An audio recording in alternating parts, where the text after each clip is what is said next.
por pas disa kryerjes së veprimeve hetimore ka rezultuar që në fakt dëshmia e tij ishte një dëshmi e rrem, për shkak se ishte ai personi i dyshuar i kësaj ngjarje.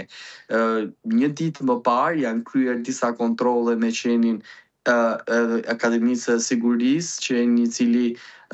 quhet Brand, për cilën është qeni i famshëm që ka kërkuar viktimat në tërmetin e cila ka ndodhur vetëm para pak vitesh, është kërkuar me qenë drejt zonës së Fushkrujës, drejt malit të Dalit dhe konkretisht diku në fshatin Ib, por nuk është arritur të zbulohet asnjë gjurmë, paktën e të riut, i cili prej datës 4 qershor nuk ka asnjë kontakt të dukshëm apo të prekshëm me familjarët apo ashtu edhe me punonjësit e policisë për cilën po hetoi këtë ngjarje. Pra nuk mund ta themi zyrtarisht pavarësisht se provat ekzistojnë që është vrarë përderisa nuk ka një kufom, mund ta krahasojmë pikërisht me rastin e dy ngjarjeve apo një ngjarje të dukshme. Tani ajo ngjarje janë prengës që prokuroria thotë që është rrëmbyer, është ekzekutuar dhe është azgjësuar trupi i tij, por nuk ka kufom. Me këtë rast mund të themi është edhe ngjarja e England Koçi që është mbajtur peng një farë mënyre, është dyshimet çojnë tek vrasja e tij dhe më pas tek largimi apo zhdukja e kufomës. Kjo përforcohet edhe më shumë me faktin që në makinën e autorit përveç gjurmëve biologjike të gjetura të England Koçit është gjetur dhe një lopat, çka shpyn dyshimet e policisë shtetit që ai mund ta ketë për një azgjësim të trupit të tij, por në një vend ende pa identifikuar. Qartë. Edison, edhe diçka.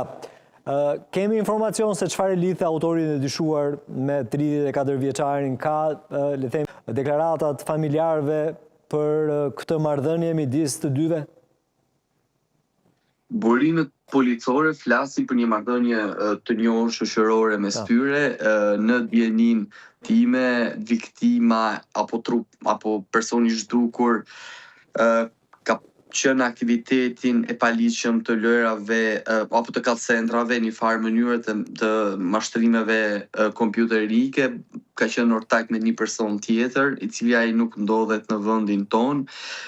Sigurisht që lidhjet që mund të ketë Koçi bashkë me Shakajn pikërisht kanë të bëjnë me përfitimet nga ky aktivitet apo dhënjes së parave kundrejt marrjes së përqindjeve më pas apo të quajtura ndryshe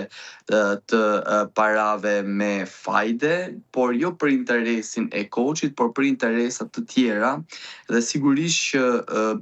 kohëve të fundit informacionet policore të mbledhura gjatë ditëve, pra gjatë këtyre 6 ditëve që Koçi ka humbur kontaktet edhe marrë në pyetje të personave të afërt me të, tregojnë që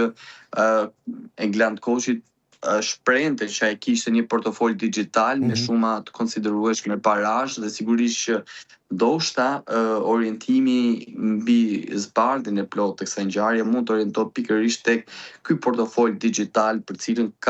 kishte apo pretendonte Koçi se kishte shuma të konsiderueshme parash, pasi nga verifikimet apo nga disa burime ende jo zyrtare bëhet me dije që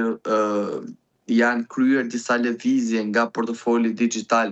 i England Koçit drejt një akaunti tjetër ende të pa identifikuar, 2 lëvizje parash, konkretisht mos gaboj një shumë prej 7.000 eurosh dhe një tjetër shumë prej 8.000 euro, pra lëvizje